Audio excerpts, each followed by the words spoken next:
Hey, everybody, welcome to the show. Today we have Colin, a fellow solo sailor who's in the beginning of his solo sailing career and essentially just finished up the leap from Bellingham, which is up in sort of the Vancouver, Washington area, all the way down to San Francisco in one shot.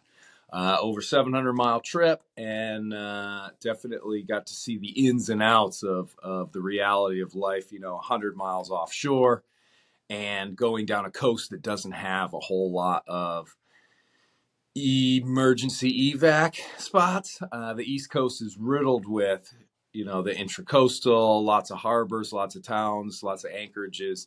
The West Coast is a different story. So it definitely took quite a bit of courage to go out there and do that for the first time. Now, Colin and I essentially linked up months ago to chat about how he can gain more experience in this, that, and the other thing. And I was super stoked when I got an email telling me that he had just arrived in San Francisco and just made that pretty big passage. So I reached out and I had to get the info and everything. So hopefully you enjoy our conversation. My audio was definitely not great. I'm still trying to sort this stuff out, but I think I understand. I'm trying to do too much. I had my little ear pods in, and I think that's what made my voice a little stifled. But thankfully, the more important one, Colin, and his story is clear as a bell. And that's because we weren't using anything. So, yeah, I'm going to put this out and hopefully you enjoy it. The captions will be there and everything as well. But before I start the show,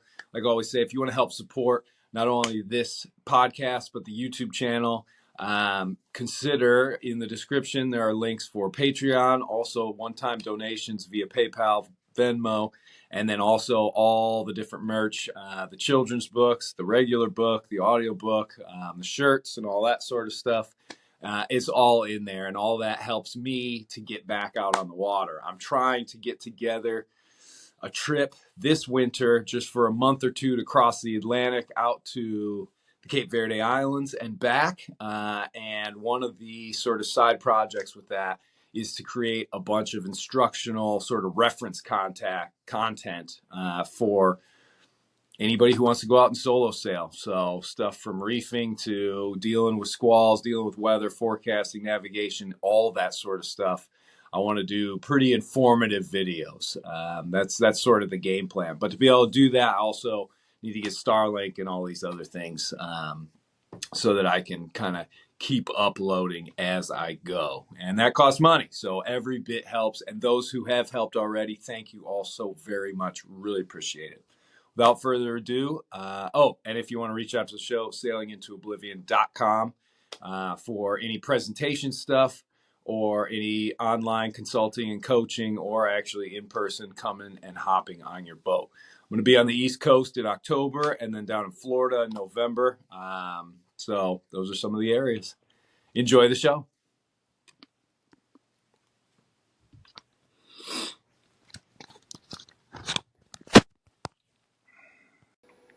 All right, awesome, Colin. Thank you so much for again coming on the show, slicing a little way of time. I see you're on the boat, right? Yeah. I live on the boat full time. Yeah, thanks for having me. Of course, man. Anytime. I've got to be your least qualified guest ever. So. Whoa, hey, easy, not anymore by any means. I mean, that passage you just did is pretty real deal, and we'll get into all that and stuff. But no, dude, anybody that gets out there and sails, because before this last passage, your full experience is up there around Vancouver Island and all that area, right? Yeah. So in Bellingham is where I lived before I left. And yeah, all of my experiences in there in protected waters, very protected waters, like super calm. Yeah. I think the biggest wave I'd ever seen was like 3 feet. Hey, sometimes if they're steep enough, man. I know it. Yeah, sometimes it's like 1 second wave period and it's choppy and it's a different kind of rough, but yeah, no, nothing like it was getting out there.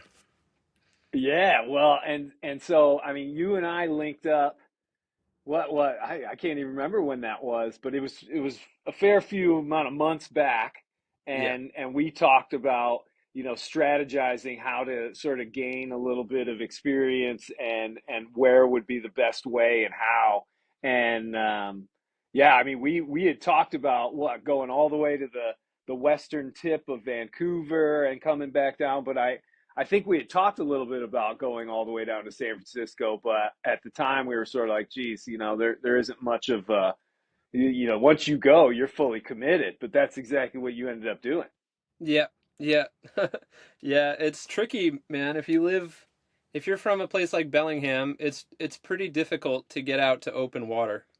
Um, it ended up taking me, I think, like something crazy like 7 or 10 days just to get to the ocean, but that's because I didn't want to motor the whole way there.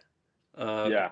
I prefer to. I just have like 6 horsepower outboard, so I need a fair wind to do anything, and the currents are really strong in and out of there, and so just getting the timing right it's tricky. It takes time, and you can't. You're in traffic. There's land everywhere. It's not the same like offshore where you can just go to sleep and stuff. So Yeah, no, for sure. I mean that's a big part of the whole solo sailing challenge aspect is that, yeah, I mean, you are on your own and you have to be able to deal with anything and everything that's coming at you. And the hmm whole idea of being like, well, all right, it's your turn. I'm going to go get some sleep. That sort of goes right out the window. yeah, yeah. No, just you and the wind vane, pretty much. Well, and I've jumped ahead of myself, I guess. So what type of boat are you on? And Okay. can you tell us a little bit about it? Yeah, yeah. So it's a 1963 Pearson Triton. So it's Nice. 28 feet. It's a Carl Alberg design. So if you're familiar, more people are kind of familiar with like an Alberg 30. Uh, Yeah, yeah. it's basically a shorter, narrower Alberg 30. Um, Okay.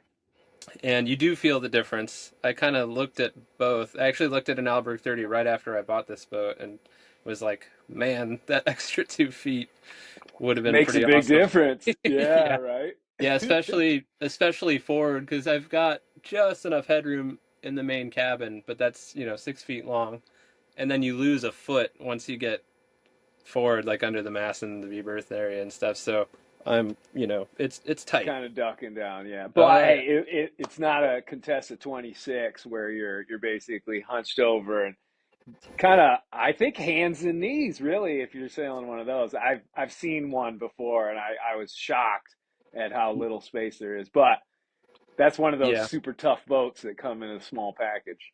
yeah. Even the I was interested. I think I've heard you talk about Kretschmer a bunch, and Yeah. I'm a huge Kretschmer fan, and Dude, he he's a the legend. Yeah, and the way he talks about the Contessa 32 and then reading Cape Horn to starboard, I was interested in those boats, but it's the same thing. Even the 32, I think, has like 510 headroom, and if Yeah. you're going to be on a boat full time, I think you need to be able to at least stand up somewhere.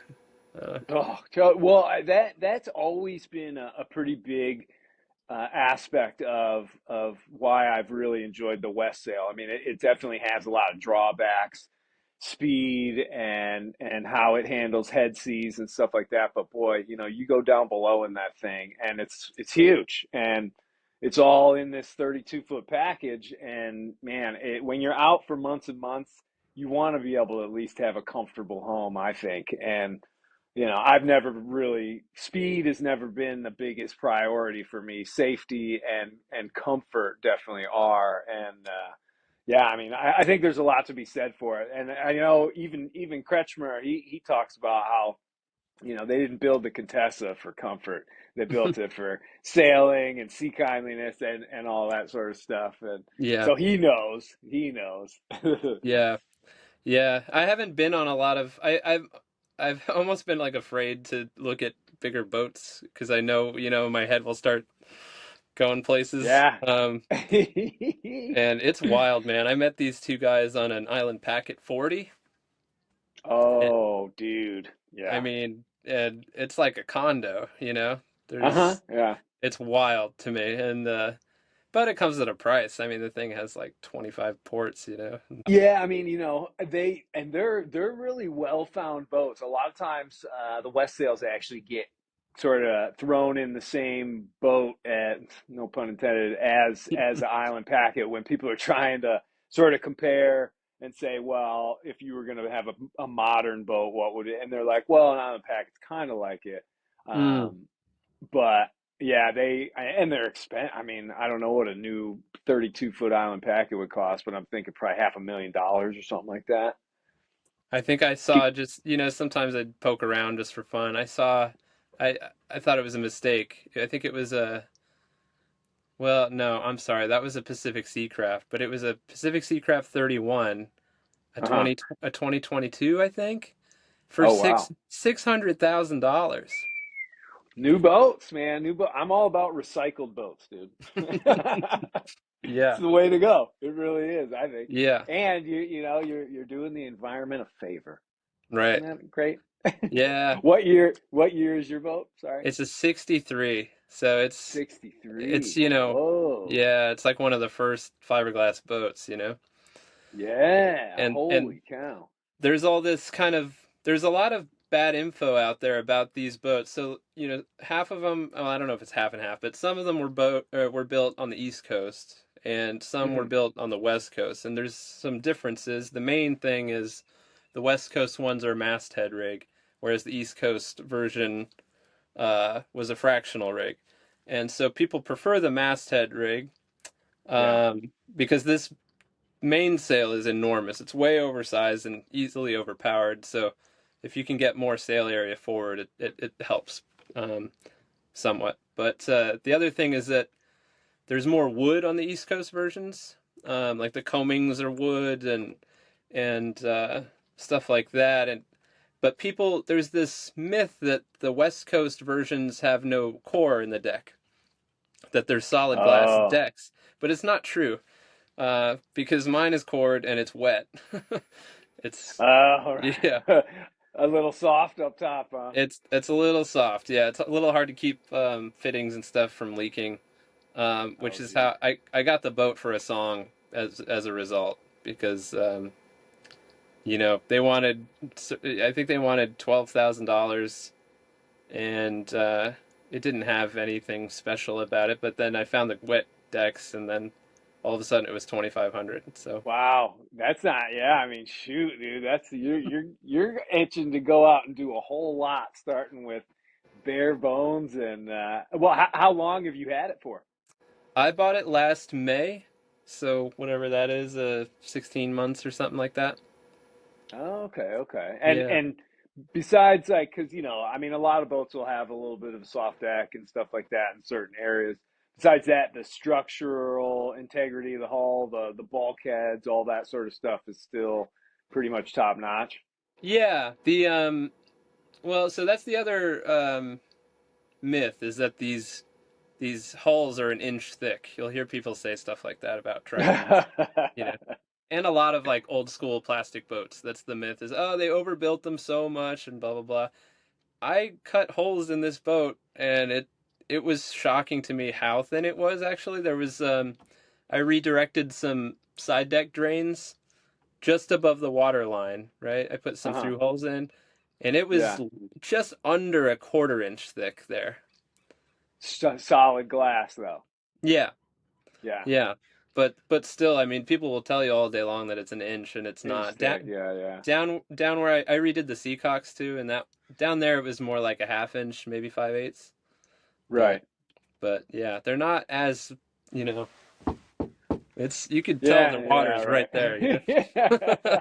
Well, it was kind of interesting because they say the same thing about a West sail, and I mean, yeah, if you get close to the stem or the stern of that boat and you knock on it, yeah, it's really really thick. But I had my buddy, shout out James Hodge, he was on the show. He's got a West sail up there in Bellhaven with me, and he had to take all the antifouling and the barrier coat off the bottom Mm. so he could redo it all, and the sun is like shining through that fiberglass. And I was like, holy cow. It made me have a total different appreciation. I mean, and again, the West Sail, overbuilt. It's got really thick glass layer upon layer, but it's not an inch thick on the sides, you know.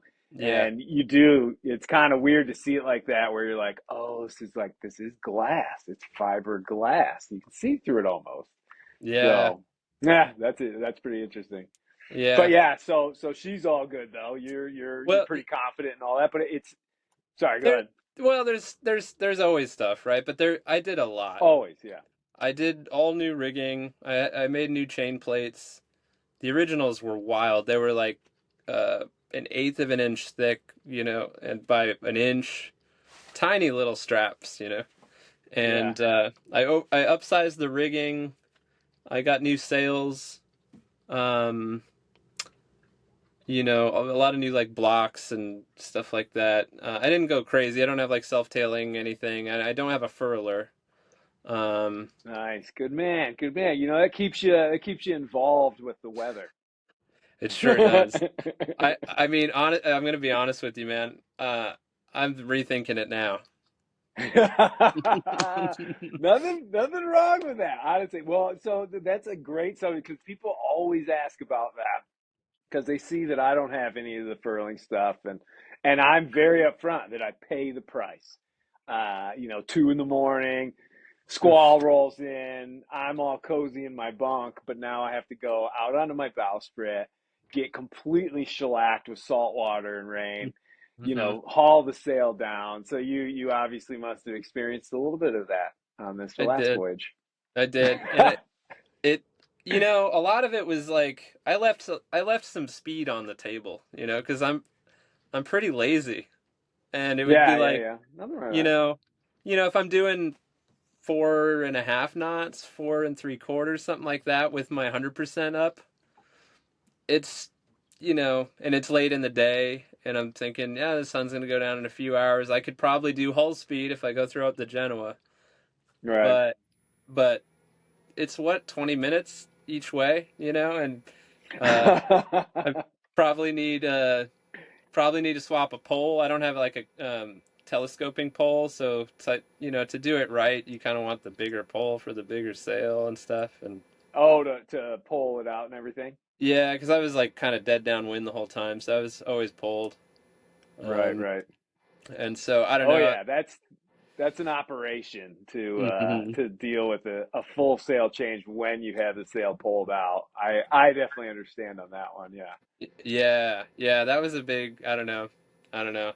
So yeah, there were definitely a bunch of, I probably could have trimmed off half a day or something if I had Well, been but more you know, I proactive. again, it's one of those things though.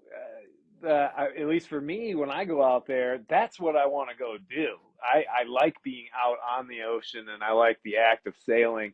It's very, very small amount about getting to from point A to point B. And, you know, a lot of times I'm going out and my intention is to come right back to where I started without stopping anywhere, you know, even if I'm going around the planet. So Right. I just love being out there. And I have to say, I mean, I've always sort of babied Mighty Sparrow as much as I can because I figure, you know, if I don't have to push this boat really hard, then I'm not going to break as much stuff. I'm not going to get so much wear and tear and all that sort of stuff as well. So I don't know. Yeah. I wouldn't call you lazy. I'd call you conservative.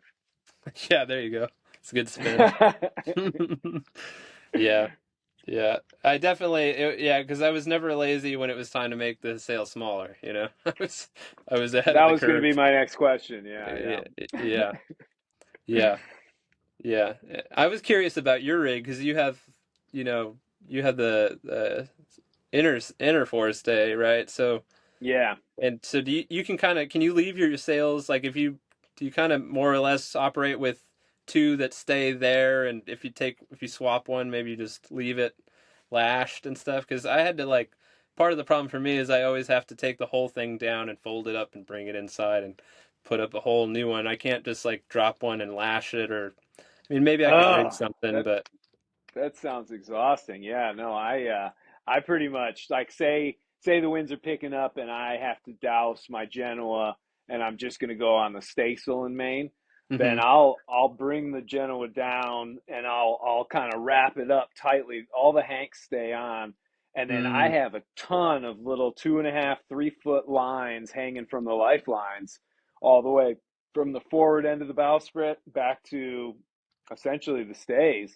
And maybe there's 6 or 7 on each side. And so then I'll just go and I'll lash the sail right to the lifeline. uh-huh. And as long as you pack it up kind of tight, and I usually just sort of twist it and then I lash it as I go. I've weathered some pretty ugly squalls and stuff like that that have lasted, half a day, and never had the sail start to pull out or anything like that. And Mm, then when it does finally pass, I just go undo all the reef knots, and then up she goes again. mm. Yeah, see that would help a lot. Yeah. Yeah, that because yeah, I mean, you don't want to spend too much time. I mean, I used to do that as well, where if I was switching from one head sail to another, say I wanted to put the drifter up or something, I would then bag up and then take the other one down below, put it in the foredeck or the forepeak and all that sort of stuff. I typically now when I'm sailing, I've got like 2 or 3 sailbags up on the bow.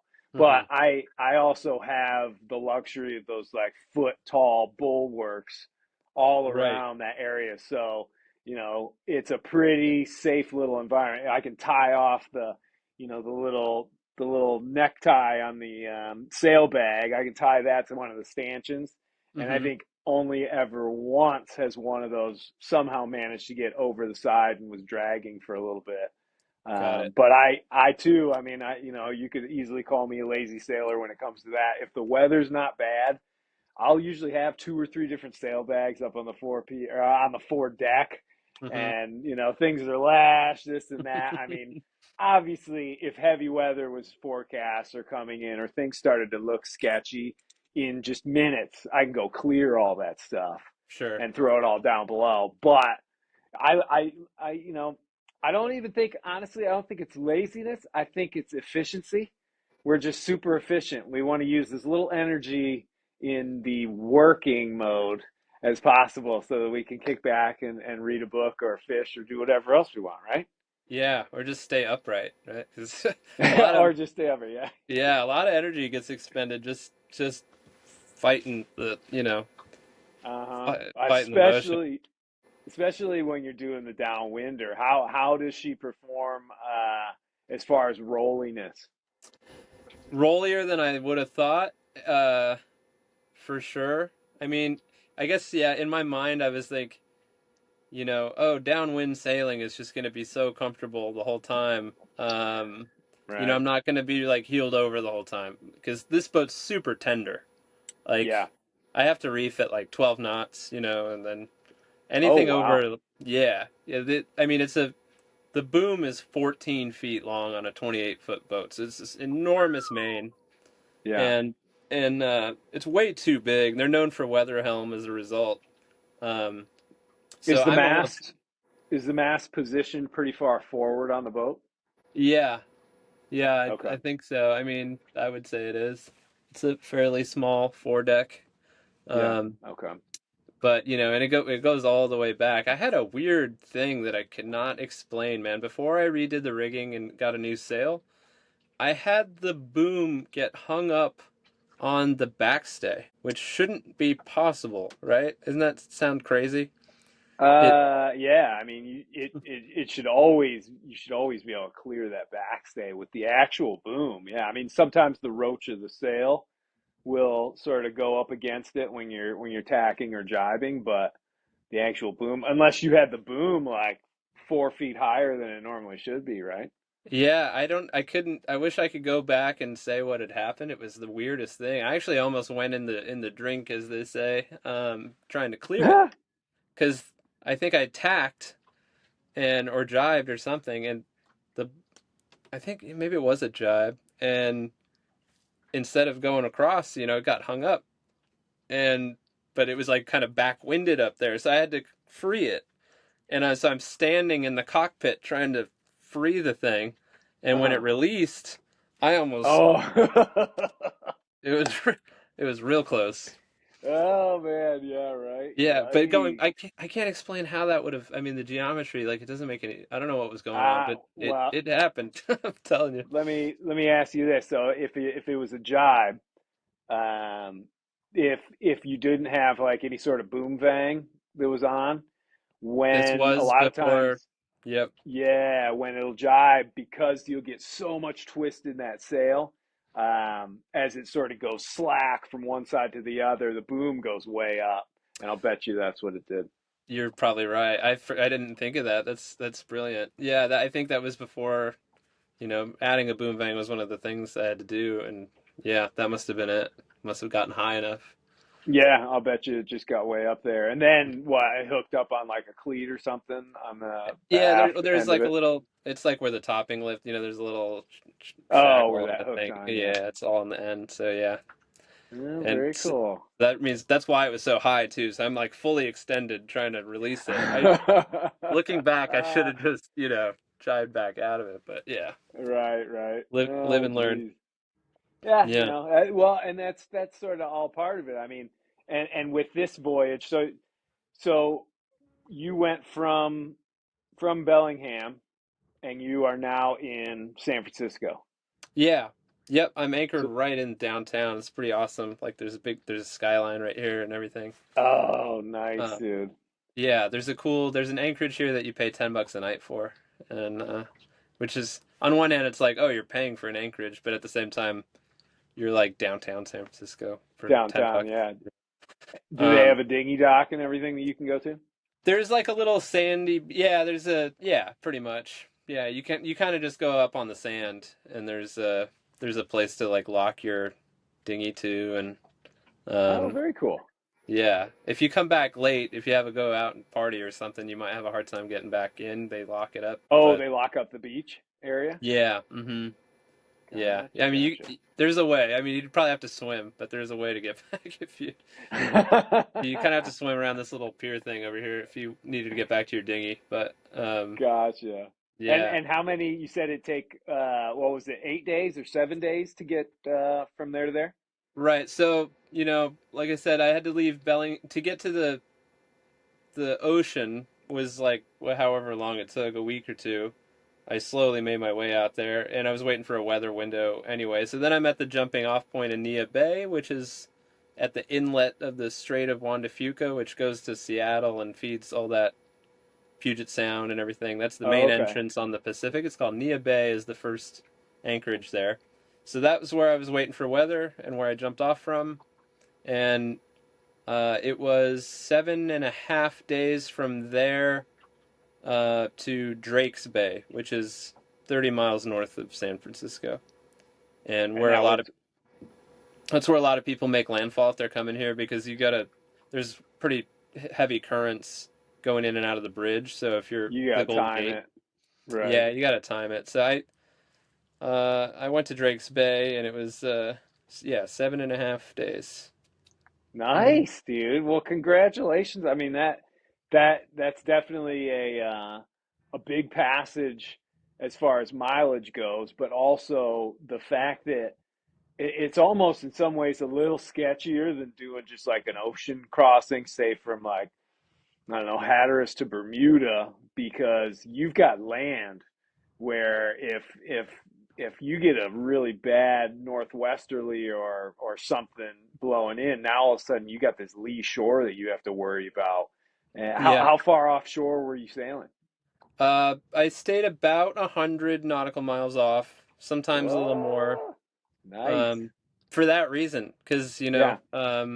traffic and the lee shore thing, and Hmm. the rough thing about this, sailing down this coast is there are not a lot of easy places to duck into. Yeah. The most of them are like pretty gnarly river bar boat I can sounds. hear.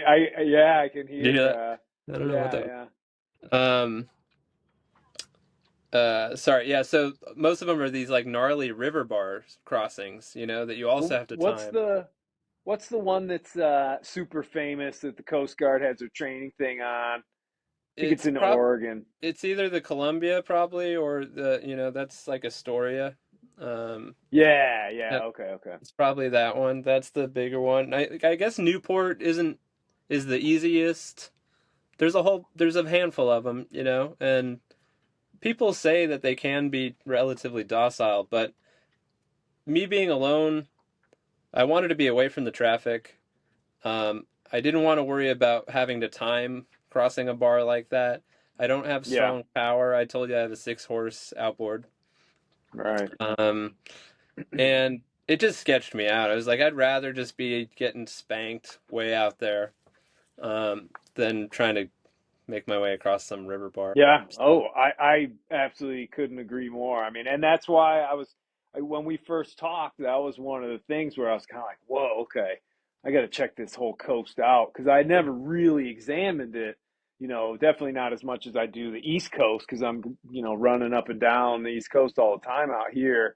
And there's 1,000 places to duck in and 1,000 mhm, coves and anchorages and all this. And, you know, granted, we have our dangers. We got the Gulf Stream. We got a lot of crazy weather and stuff like that. But right. the Pacific, yeah, it just the whole western coast of the United States just it doesn't have a lot of safety nets, if you will. And so I tip my hat to you on that passage, man. That's well, were there any big highlights and big low lights that went on out there?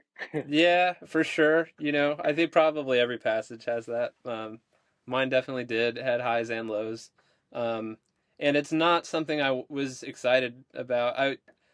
Uh, it wasn't by choice that I, did that for my first. I've told, friends of mine a lot probably over the summer, like, man, if I just lived in LA, I would rather set off for Hawaii, Yeah. on my first trip. I'd rather do that than deal with this because there's gales frequently off of Oregon and Uh-huh. Northern California, and it's known for being heavy. And so anyway, to answer the question though, the two the second day was rough because the first night was rough because it was a new moon and it was super dark. Yeah. Like there was no moon, and initially there was some starlight that I could see by. And then what happened was the wind basically died, and then fog rolled in, thick fog rolled in, Oh. and there was a big swell from a storm that had just passed. And so like it's all new to me, you know what I mean? And I can't see anything. There's no horizon. All I can see is bioluminescence, and it's really rolly because the sea state's crazy, but the sails are flapping, and it was very difficult to sleep. And then there were these fishing boats that weren't on AIS, so I could hear engines, but I couldn't see Oh. anything. And it was a sleepless, brutal night. And then the next day, I was just kind of like exhausted and not in the highest spirits.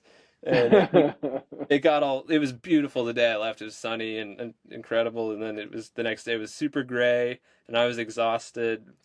And it was kind of light wind, a lot of sail flapping, and boat was rolly. And so the second day was kind of a low, and then wind filled in, and I slept good the second night, and then I got all my like spirits back, and I got really stoked for a few days. And then the next low was I got hit off of Southern Oregon.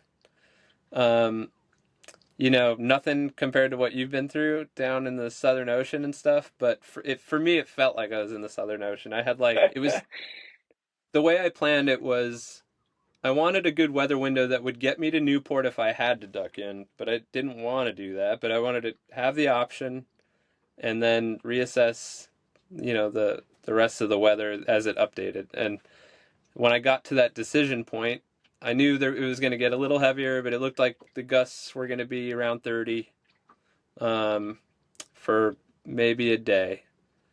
Oh, And okay. Yeah. I thought, okay, that's kind of like if it had said 40 or something, maybe I'd think about turning in. But I thought, if I can't deal with 30 knot gusts, like I shouldn't be out here.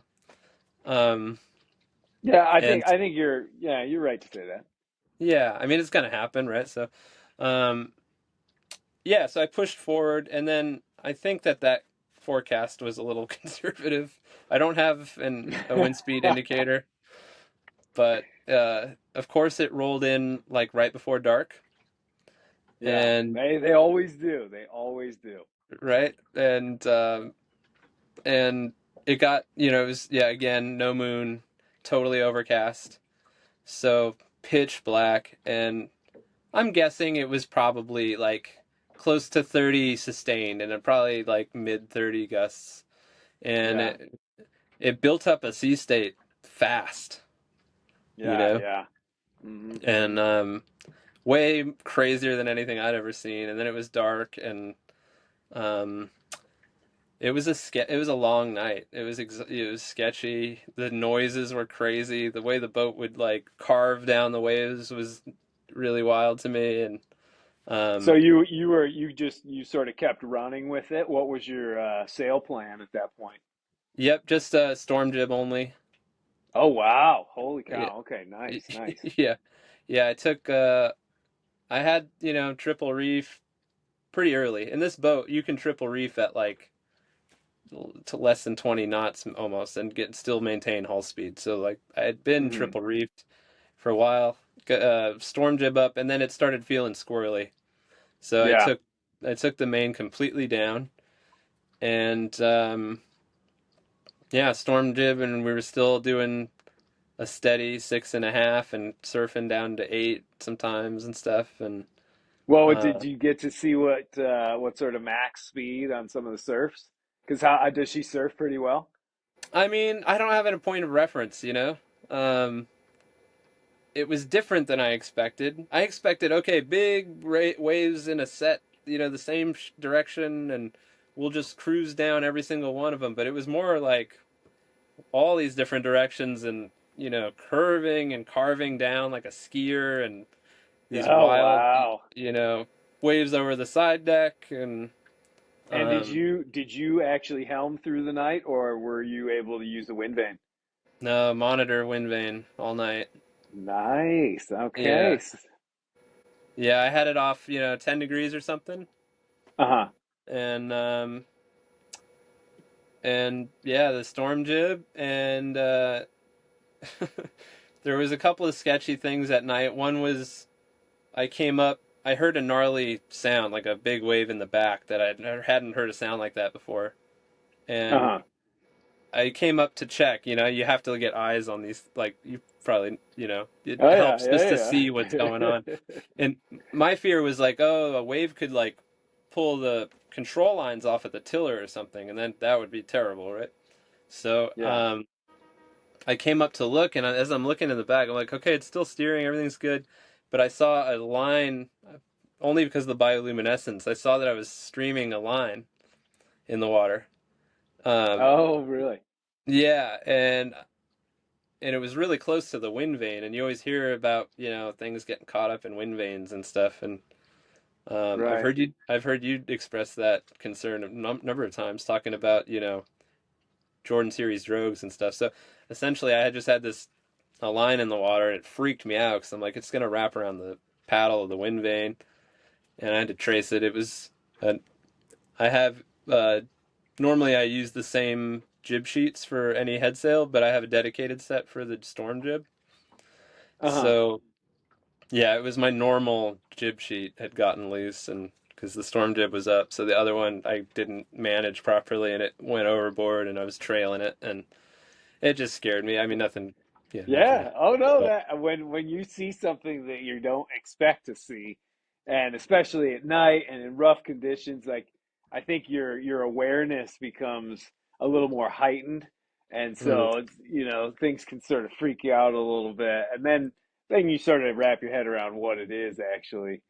But yeah, yeah, seeing yeah, anything, yeah, the wind vane's always a little, I don't want to say it's worrisome, but it's something that I'm constantly, I'm not like a helicopter mom trying to always see what it's doing, but you have to be careful with it because if something goes wrong with that, then you have to steer. And, the two of us being lazy sailors, that's like the last thing I want to do. yeah. Just and you'd wear out so fast, like you can only keep that up for so long, in this. Well, and Yeah. yeah, I mean, it's one of those things like when you hear of sailors that are racing in the mini transat or something like that, and their wind vane, or their not wind vane, but they use the auto helm system goes down. Then basically they'll sail for as long as they possibly can, which is usually like 18 hours, and then Mm-hmm. they'll pass out. They'll go hove to for a little bit, Mm-hmm. pass out. 2 hours later, they're up and they do another 18 or something like that. And I just, Mm-hmm. golly, that doesn't sound fun at No. all.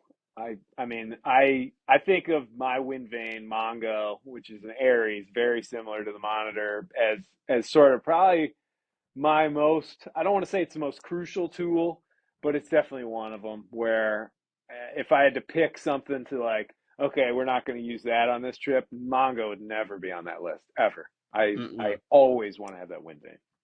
Yeah, I could see already. Yeah, I mean that would I would throw the AIS overboard easily before that, or even the batteries, all the electron. I'd rather lose all the electronics than lose Electronics, yeah. the wind vane. Yeah, Right. for Well, and sure. that's in the essence of it, that's the beauty of a wind vane.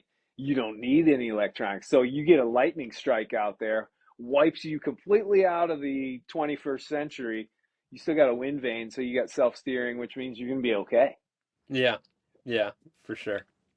Now, on that note, though, Colin, do you have a sextant aboard? Are you up I on the old Celestial?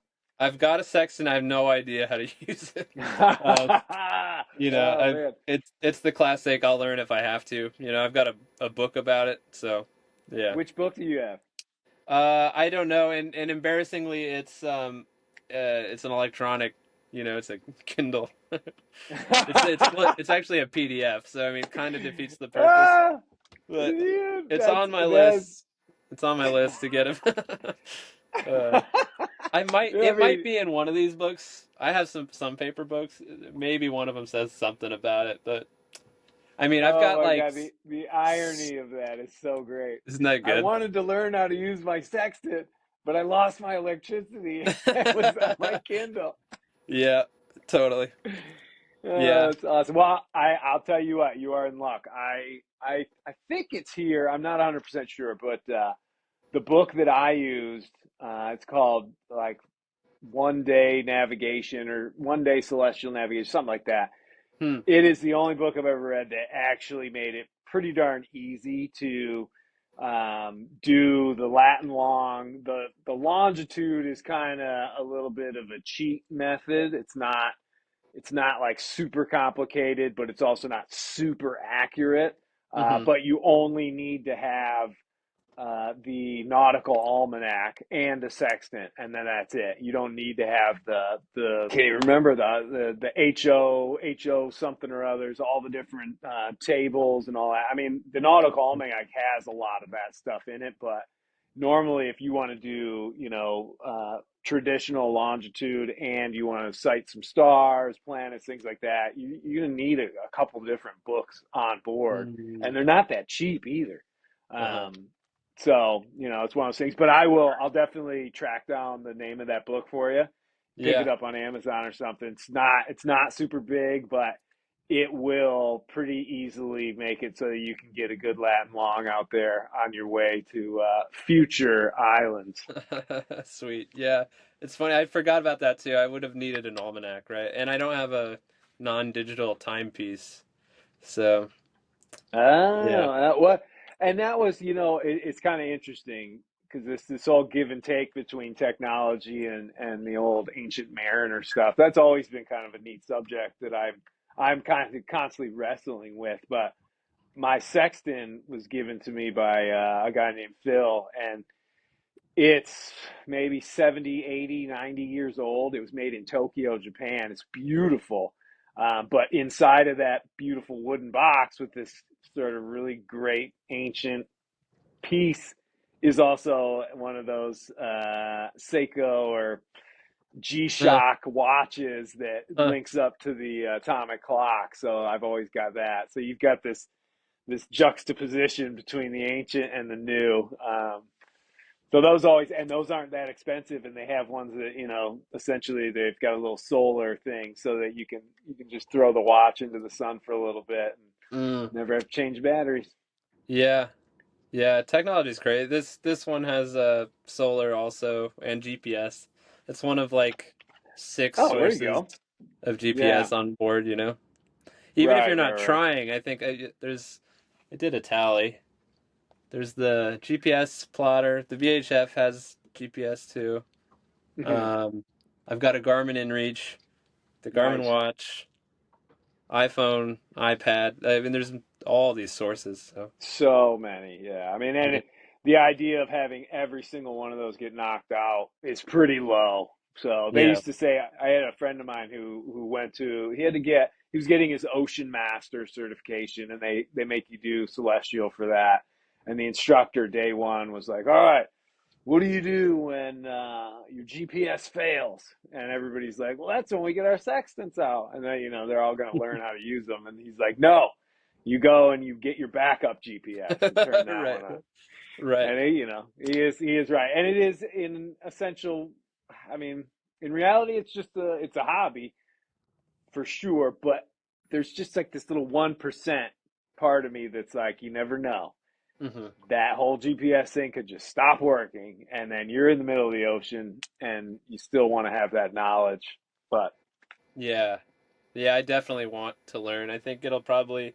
I was surprised that I got. Yeah, I keep saying I'm lazy. I got lazy about stuff like that too. Things that I thought, oh, I'm gonna have all this time and be so bored. I'm gonna like read a bunch of books and learn Celestial, and I'll plot my course on the paper chart. I did bring paper charts, good and man. I was going to ask you about that.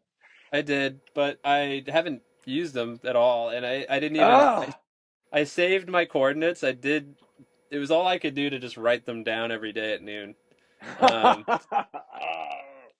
it's on my list of like when I'm bored in port, I'll pull out the chart and mark out the thing and see what I did. That But honestly, that is what everybody says, and hmm nobody ever does because you never have the time to do it.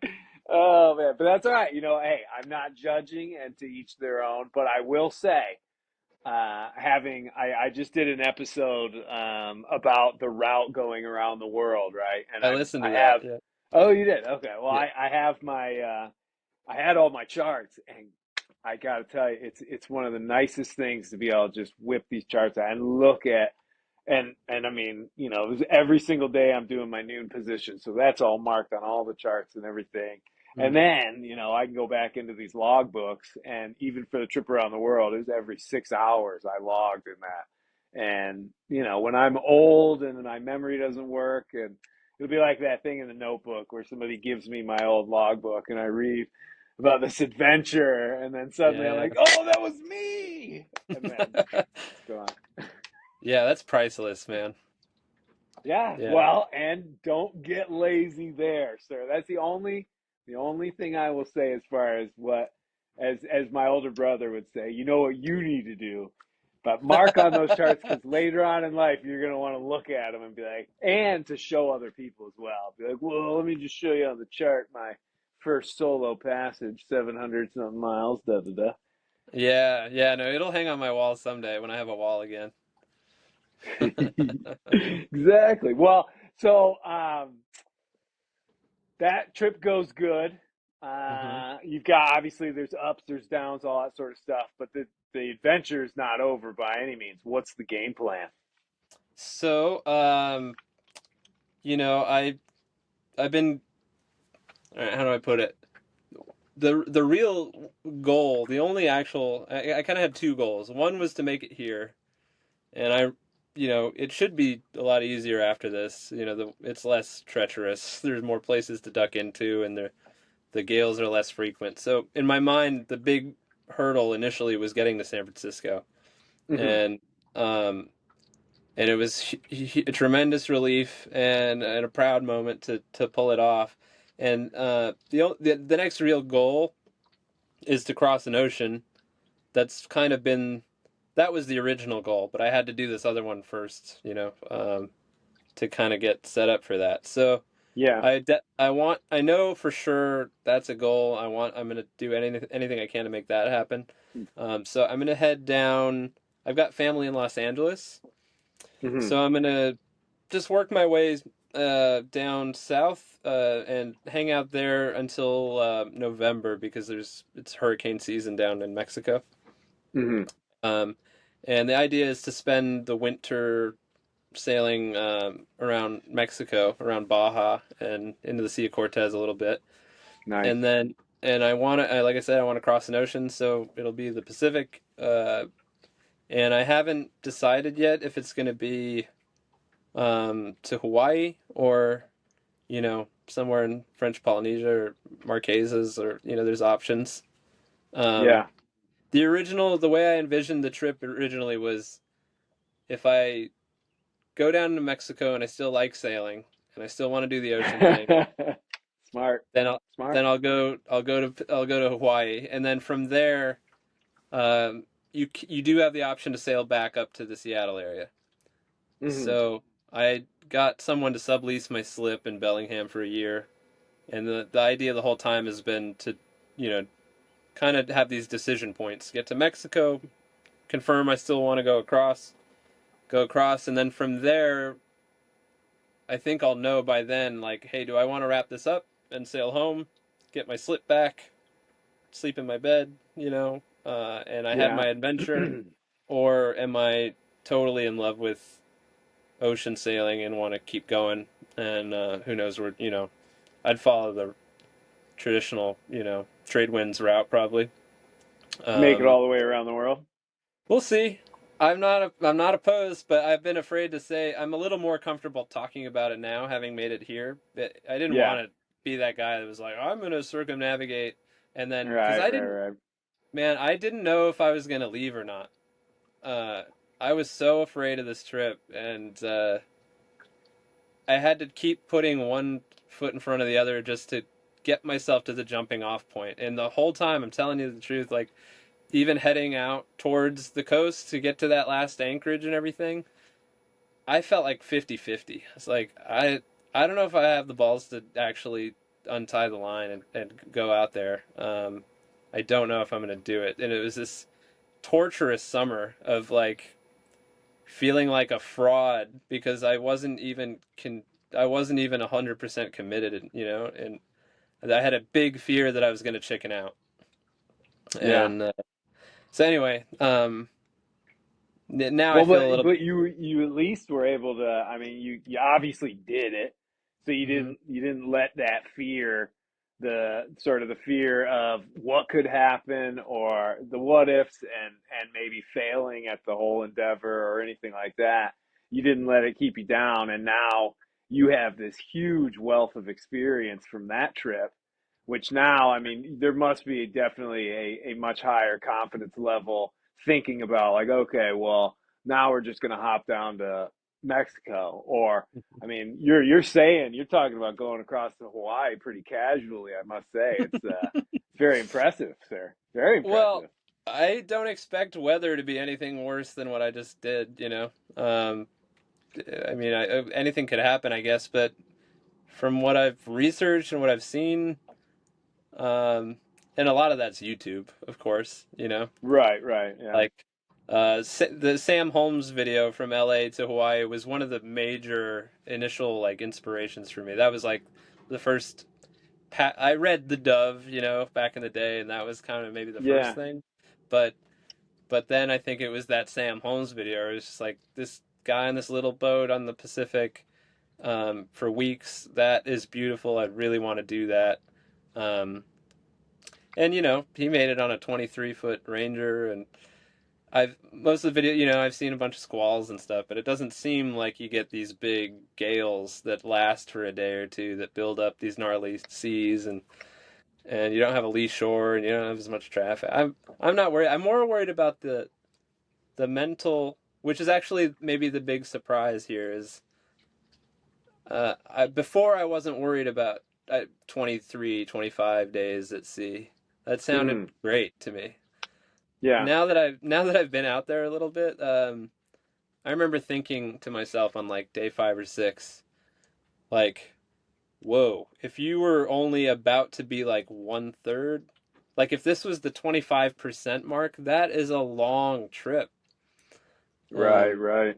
That's a long time to be. I mean, I'm guessing I had framed it a certain way, and I knew I was close to over, so it was probably different, and I wasn't mentally preparing for a long trip like that. So it might be different, and it wouldn't be my first time, but I gained a lot of respect for anybody who's done those kind of 2,000, 3,000 mile passages, let alone what you've done. What you've done absolutely boggles my mind. 29,000. It's 9 Well, months, and right? yeah, 9 months, 271 days That out there. Yeah. is absolutely wild, man. But I really enjoy being out there, and Hmm. I feel very, very comfortable when I get out into the middle of these oceans and stuff like that. But I will say though, and it kind of harkens back to what we were talking about before, just with like the chart work and all that sort of stuff.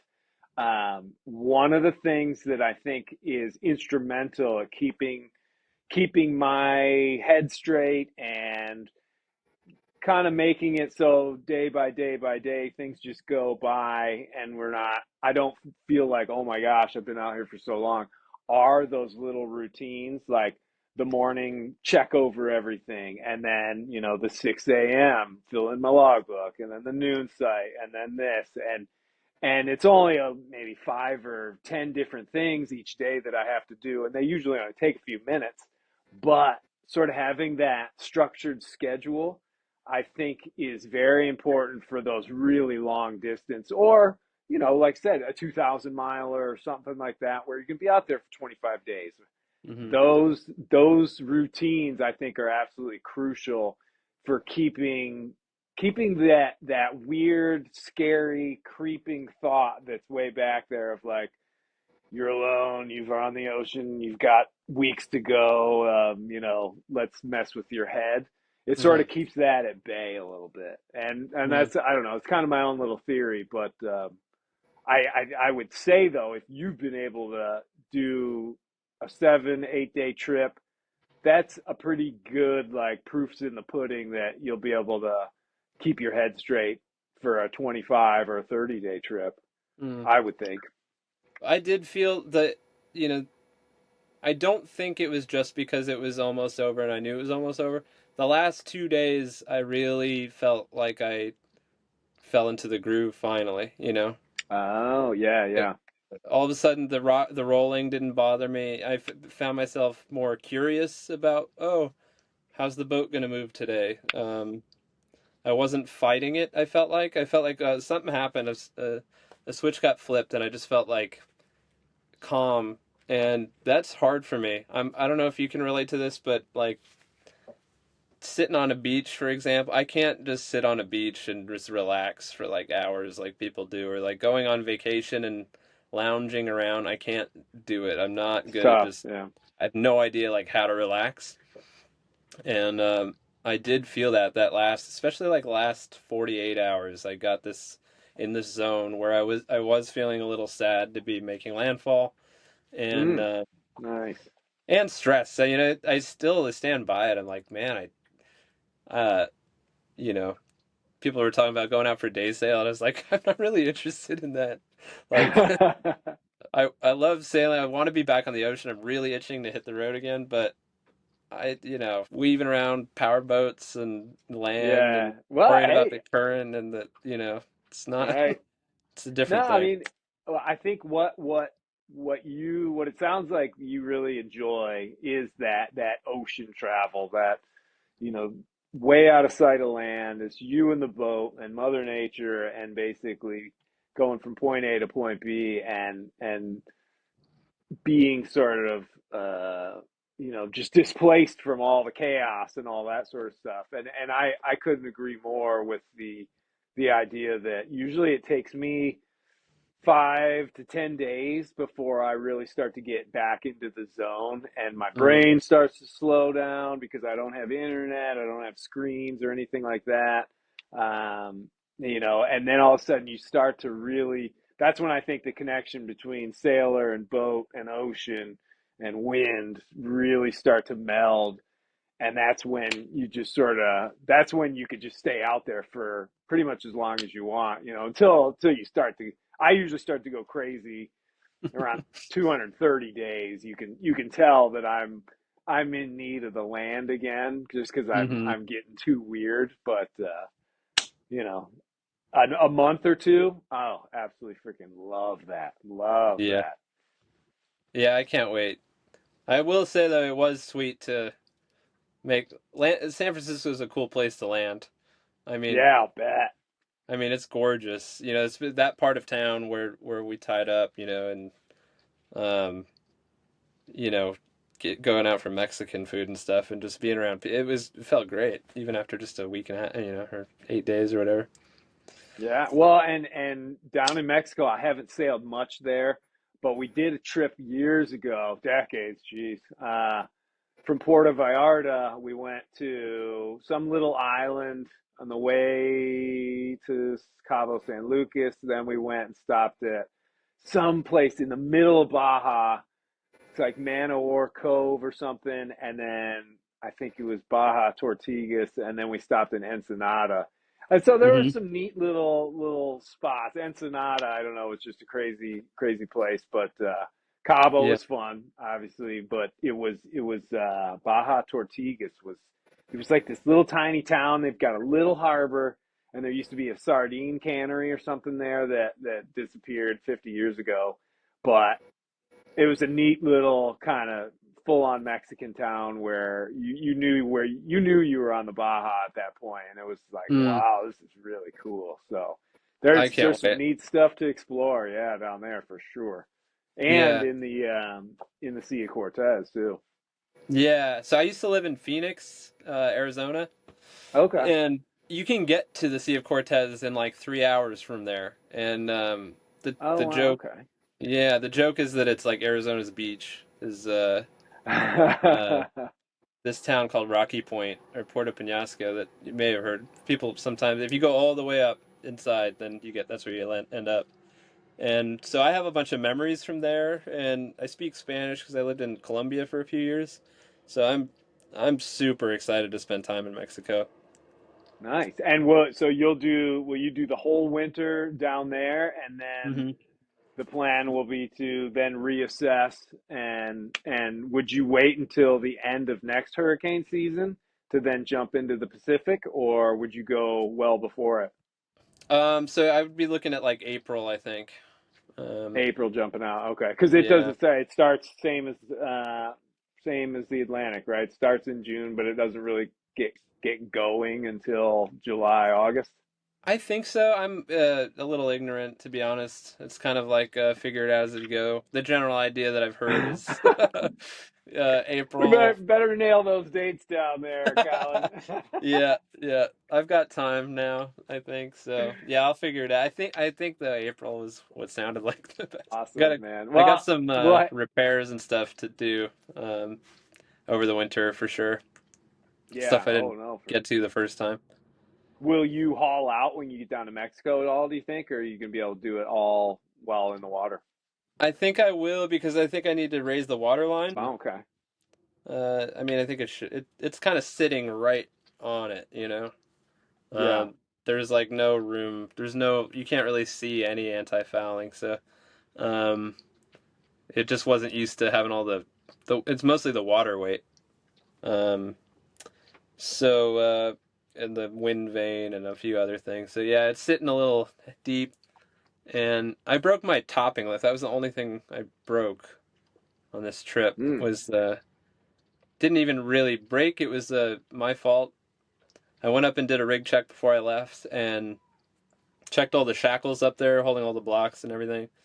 yeah. And they were all seized, I'm sorry, they all had little cotter rings on them, Yeah.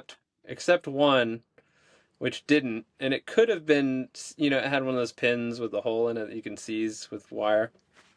Yeah. And I could have gone through the trouble of doing that, but I was like, I'm pretty sure I had Loctite on that, and it's only the topping lift. You're learning all the lessons the hard way, just like Yeah, your old man. pal J Rome. Yeah, so that thing came crashing down when the main was down during that heavy wind. Oh, geez. Yeah. Yeah, Okay. it was a little startling. I was out Uh there huh. and the boom just crashed down, and I didn't know what had happened. Then I found the block, and the pin was Hmm. missing from the shackle. I said, Oh "Oh, wow, I yeah, guess that's that." definitely scary. Yeah, yeah. So I had to kind of re-rig some stuff. Right, Um, right, right. Yeah. so I'm gonna climb up there when we wrap up and finally replace it. Got some new little shackles. Yeah. Oh, good man, good man. Yep. You always that is always the big thing for me, that morning check. And that's just on the deck. I'm obviously not climbing the mast every single morning out of sea, but I'm looking at cotter rings, cotter pins, screws, bolts, anything that might loosen up. And I can't tell you how many times I have found a pin that has worked its way to the last millimeter, Oh, and that boom is still there because it's there, and I'm like, how did that? And you push it all the way back in, and I'm just like, I thank Knox Johnson every day I'm out there and do that, because it was in his book, A World of My Own, where he talks about that routine of like every morning, no matter what the weather, you go and you check over the boat. You just do it real mm, quick, get hmm eyes on it, and yeah, I mean, there's those little tips that I think last a lifetime, and if you do them, man, they definitely help out. But God, yeah, well, this has been fantastic, Colin. I'm hoping that we'll be able to do a couple more of these along the way with your trip. Is there any way that the public can follow this adventure, or is it pretty much just your own thing? I have a Instagram that nobody knows about. And I was posting like stories on there, Uh huh. that just Yeah, kind of yeah. disappear. And occasionally I'm trying to post some stuff on there. So that'd be really the only thing. I recorded video and might put a video together for YouTube, but I'm kind of on the fence about if I want to even start that project or not. Right, Um, right, right. A lot so, of people have actually just been, they're kind of like, man, the whole YouTube channel for sailing was always too much to deal with. And so they ended up, because you can do like 3-minute videos on Instagram and stuff. They were like, I'm just doing an Instagram account. It's easier. They don't have to think about it. And it's kind of just, if you're gonna try to share it out, you want to make it as easy on you as possible, or else mhm. you end up being like, ugh, I'm done with that. Yeah, I think I told you last time we talked, like, there's a bit of like a feels like a a debt there that I want to repay or something that it with in particular like solo sailing. There's a Hmm. million sailing channels out there, but Yeah. like offshore passage solo stuff, there's not so many, and I just find that content so valuable that it almost just feels like a karma thing or something that I should at least put out. Share. Yeah.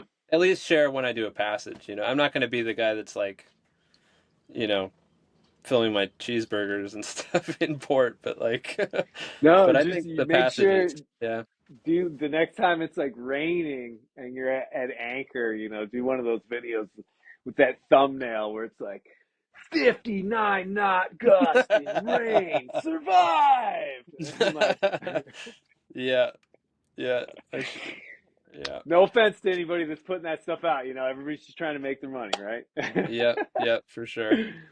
Yeah, well, very cool. Well, and that's actually one of the things that I'm hoping. So over this winter, I've gotten quite a few different bookings for speaking engagements and things like that, which I just can't turn down at this point. But I'm hopefully going to keep December, January, and into February free, because I'm going to try, if I can, to dump Sparrow in December and head across to the Cape Verde Islands over off of Uh-huh. Africa, and then back, which would be about a, I don't know, 50-day trip, something like that, depending on the weather. But it's going to be kind of a stormy weather to get out there, and then trade wind sailing to get back. But the idea would be to sort of enjoy my time, obviously, but also do a bunch of instructional, like really informative videos for YouTube.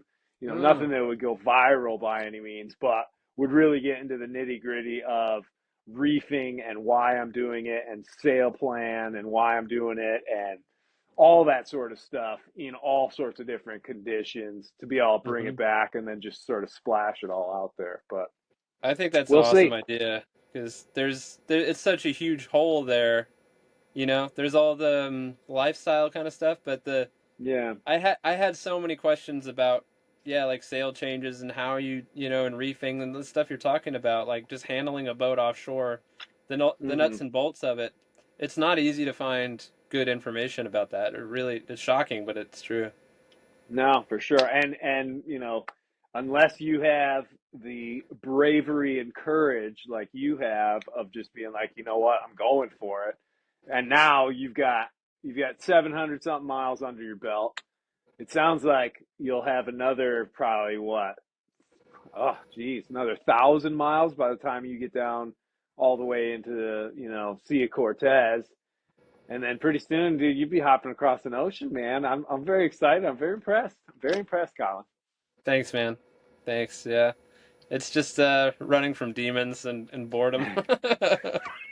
Hey, I know all about that as well, my friend, for sure. Well, we're at an hour, or we're past an hour now, but thanks again for coming on the show and everything. And like I said, it'd be great to kind of continue, get another update, maybe either before you're about to go or once you get down to Mexico. Yeah, man. Let's stay in touch. I'm free anytime, so I appreciate it. It was so fun.